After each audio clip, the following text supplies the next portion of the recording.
Hello and welcome. You're listening to One India News and I'm Pooja Sachdeva.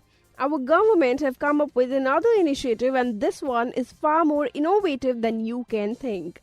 Almost every one of us have come across songs from 90s and bhajans in trains sung by beggars for their livelihood. Government is now planning to take some 3,000 beggars to sing their praise songs and create awareness about the campaigns like Swachh Bharat Abhiyan and Beti Bachao Beti Padhao and other initiatives of government. The idea is to make the common man more aware of the government's various schemes. The project is being anchored by the ministry's Song and Drama Division, and All India Radio has been asked to work out the operation of the project, including the training of beggars.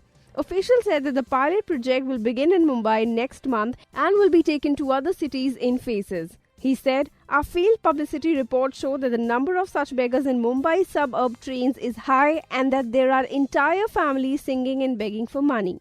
Many of them are experienced singers. We are looking at this as a livelihood opportunity. This is a better way to use their abilities." Officials said that children will not be recruited for this campaign and the media units are working on creating songs for the promotion programs. And if this actually happens, these beggars will not have to beg actually for their livelihood, but they'll be having a job for themselves and they'll be promoting the initiatives of government and making money out of it. A great initiative by government indeed. That's all for now, but don't forget to click that button and subscribe us to get all the latest updates, and please do share it if you like it. Take care.